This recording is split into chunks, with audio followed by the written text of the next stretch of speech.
Hola estimados seguidores, el día de hoy les vamos a enseñar otro aspecto muy importante de lo que se trata el manejo de datos en Power BI. Si ustedes se acuerdan del laboratorio 1 donde ya habíamos cargado las tablas y las habíamos integrado, aquí en el marcador de datos verán que cambiamos los nombres para los años y demás. Y también vemos que aquí, por ejemplo, ya las tenemos distinguidas, ¿no? A pesar de que son todas muy iguales. Ahora le vamos a enseñar algo importante que se llama crear relaciones o administrar relaciones. Y esto es muy útil, sobre todo cuando ustedes tienen una tabla que quizás no tenga la misma información que esto. Quizás tenga una parte, pero tiene una relación con esta información. Y aquí vamos a hablar de esto. Por ejemplo, en muchas empresas donde se manejan muchísimas transacciones, los sistemas de datos son sistemas que cada uno tiene su propio formato de información distinta. Aquí nosotros subimos unos datos de, podríamos decir, ventas en general, pero a los vendedores se les da un número, como así se le puede dar un número de código a una tienda que tiene productos, para no tener que almacenar, por ejemplo, en una tabla todo este detalle del modelo, de la fábrica y lo demás. Esto sobre todo pasa con las tiendas de ropa o tiendas online que tienen muchísimos artículos. Normalmente manejan la información de esos artículos aparte en un sistema de inventario donde cada artículo tiene un número. Entonces cada vez que hay una transacción se guarda ese número de artículo, pero la información de finanzas solamente, por ejemplo, jalaría lo que es el número del artículo, cuánto fue la transacción, en fin, cierta información que no va a estar toda disponible. Si nosotros quisiéramos analizar esta información en Power BI, tendríamos que, por ejemplo, vamos a enseñarles aquí, vamos a obtener datos de otro archivo y lo vamos a añadir aquí, y como ustedes pueden ver, vamos a buscar ahora el archivo que dice vendedores, que está también subido en la carpeta del laboratorio de la primera semana, y les vamos a enseñar por qué es importante, ¿no? Lo vamos a indexar al archivo que tenemos aquí del laboratorio en venta. Vamos a escoger el sheet 1 y vamos a ver que, por ejemplo, cada vendedor tiene un número asignado y el año de inicio, cuántos años de servicio tiene, el nombre, la identificación. En fin, esto es información genérica que no tiene una relación exacta con lo que son las otras tablas, pero las vamos a cargar de todas maneras, porque las estamos indexando a este archivo. Y les vamos a enseñar la importancia de las relaciones, porque mucha gente maneja información de múltiples fuentes, y cada archivo en Excel es muy diferente. Por ejemplo, el de recursos humanos tiene una información, el de finanzas tiene otra, el de mercadeo tiene otra, pero siempre debe haber una relación entre algunos de los elementos para ver cómo es. Ustedes van a ver que aquí nos aparece Sheet 1 y le podemos cambiar el nombre. Por ejemplo, vamos a darle a transformar datos y vamos a cambiar el nombre en el query para que sea más fácil entenderlo. Y le vamos a llamar vendedores, por así decirlo, ¿no? Aquí vemos, por ejemplo, en este sheet, importante siempre revisar, vendedor es un número, este es un número también, número entero, en el servicio es un número entero, este es un texto, identificación es un texto, género, en fin. Vamos a cambiar el nombre y le vamos a llamar vendedores. Le vamos a cerrar y aplicar. Ahora quiero que vayamos aquí a este tab, que habla de las relaciones. Normalmente el Power BI suele jalar las relaciones automáticas y, por ejemplo, nota que en el archivo de vendedores había alguna columna que tenía un nombre parecido. Y como ustedes pueden ver, aquí nos está diciendo, sí, hay una relación. ¿Lo ven? Y nos está marcando de que en la tabla, por ejemplo, de aquí hay una relación del vendedor con el vendedor que aparece un número.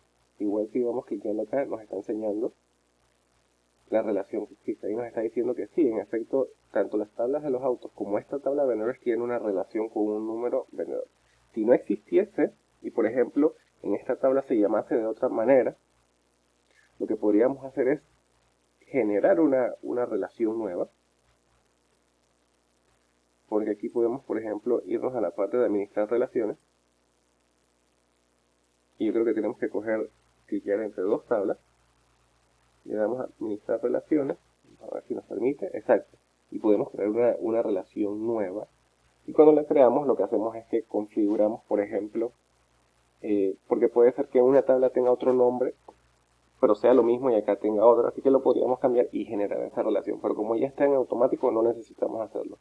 Si hubiese que hacerlo, podríamos crear una nueva y tenemos que escoger, por ejemplo, la tabla y buscaríamos cuál sería la relación. Si fuese cliente, diríamos, es cliente. Y aquí decimos que con la tabla de vendedores y escogemos la otra persona. Y entonces aquí le diríamos activar esta relación. Dirección de filtro cruzado podemos aplicarlo en ambas direcciones, que es lo que normalmente se recomienda, porque así podemos hacer el cambio de una fuente a otra. Pero esto es solamente si no las hubiera detectado y tuviéramos que cambiar, digamos, el nombre. Porque, por ejemplo, aquí se podría llamar cliente en una tabla, pero en la otra se podría llamar, yo que sé, comprador, y es lo mismo, nada más habría que cambiarlo. Ustedes ven, aquí nos está diciendo varios a uno, porque escogimos el del vendedor. Podemos decir ambas, en fin, pero vamos a dar la cancelar porque ya las detectó automáticamente.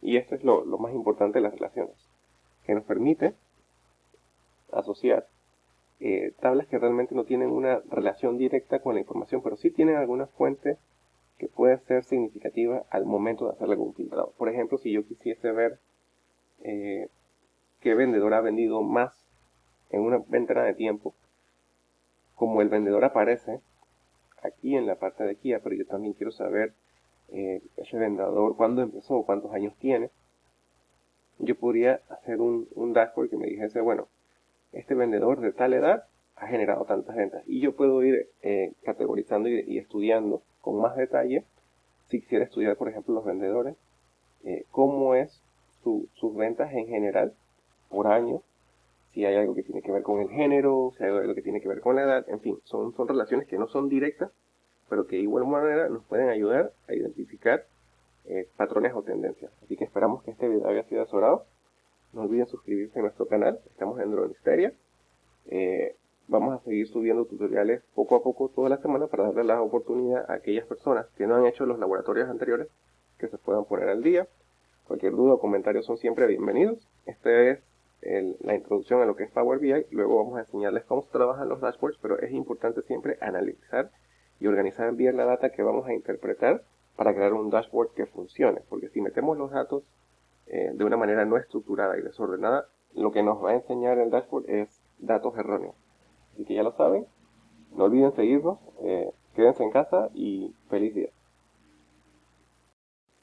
Antes de cerrar el video, quisiera enfatizar un poquito más en lo que es la importancia de crear y administrar las relaciones en Power BI.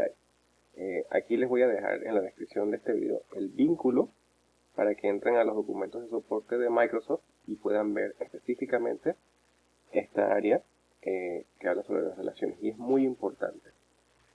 Nosotros básicamente cuando creamos la tabla de ventas y juntamos la de vendedores, él lo detectó automáticamente y yo sé que les comenté de que se podía hacer de manera manual. Cuando es el autodetectar es de una manera muy sencilla, pero si ustedes van a crearlas, aquí hay un GIF que les enseña en resumen cómo lo pueden hacer con todos los pasos. Y yo les quiero explicar, por ejemplo, algo importante cuando ustedes van a crear la relación. Cuando ustedes crean una relación, hay que definir tres cosas, que es la cardinalidad, la dirección del filtro y si la relación está activa. La cardinalidad trata básicamente de cómo se comporta una tabla con la otra. Y esto es lo que yo quiero hablarles rápido, que no lo hice en el video anterior. Cuando tenemos la opción de crear las tablas, hay 4 cardinalidades. ¿Okay? Y esto es comparando una tabla con la otra. En el caso de nosotros en la venta, sería muchas a una o many to one, y esta es la más común y les voy a explicar por qué. En la primera tabla de ventas, cuando hicimos la comparación en la parte de la línea de la columna que decía vendedor, que tenía el número, se le llama muchas porque en las tablas de ventas el número del vendedor se va a repetir varias veces, ya que el vendedor va a vender varios vehículos, digamos, a lo largo del año. Sin embargo, en la otra tabla, la más chica, que tenía los números de vendedores, ahí es una relación de 1 a 1. ¿Por qué? Porque solamente hay un vendedor asignado a ese número específico. Es decir, la tabla de recursos humanos nada más debe tener un solo vendedor con ese número, pero la tabla de ventas lo puede tener repetido varias veces. Y esto es importante que lo entiendan. Cuando es una relación de 1 a 1, quiere decir que el número que aparece en una tabla es único, al igual que la otra. Pero es lo mismo también con uno a muchos, es decir, depende de cómo es la relación o la interacción entre las tablas. Pero por ejemplo, se puede dar una que sea de muchas a muchas, y sería, por ejemplo, en el caso de que tuviésemos las ventas de autos, donde está la relación de la columna del vendedor, y tuviéramos al lado otra tabla que dijera ventas por vendedor, donde se van a repetir varias veces el número de vendedor a lo largo del año, porque son todas las transacciones registradas. Y esto es bien importante definirlo y entenderlo, así que los invito a que lean este documento. La dirección del filtro es otra muy importante. En el video donde nosotros les enseñamos, la dirección del filtro ustedes pueden ver que es una flechita en una sola dirección, no es en doble. Y esto quiere decir que es normalmente se da el de una sola dirección, porque ¿qué sucede? La tabla más pequeña que tenemos es una tabla muy chica con una información bien definida. O sea, no tengo mucho en qué buscar porque está bien estructurada. Pero, por ejemplo, si yo tuviese, como lo dice aquí el ejemplo, esa tabla fuese la tabla de todas las ventas mensuales de los vendedores, ahí sí convendría poner una relación de ambos, porque cuando yo hago el filtrado, como ambas tablas tienen muchas veces el número repetido, quizás cuando yo quiera hacer lo que es el dashboard y quiera aplicar los filtros, yo podría aplicar filtros en ambos sentidos. Es decir, yo puedo decirle, filtrame para este mes todas las ventas de carro de este señor, pero también filtrame para este mes todas las ventas de todas las transacciones de esta persona. Entonces, eso es importante entenderlo. Yo sé que no lo expliqué muy bien en el video anterior, pero sí les quiero resaltar de que lean este documento, está en inglés, pues lo pueden traducir y esto es muy importante. Aquí hay algunos ejemplos y de hecho les enseñan, así que ya pueden más o menos ir viendo de qué se tratan las relaciones. Los invito a que lo lean, se los vamos a dejar en el vínculo, solamente era para aclarar eso. La próxima tutorial lo vamos a hacer de transcribir o transponer datos que están establecidos como en filas y convertirlos a columnas. Así que muchas gracias, no olviden suscribirse y que tengan un feliz día. Hasta luego.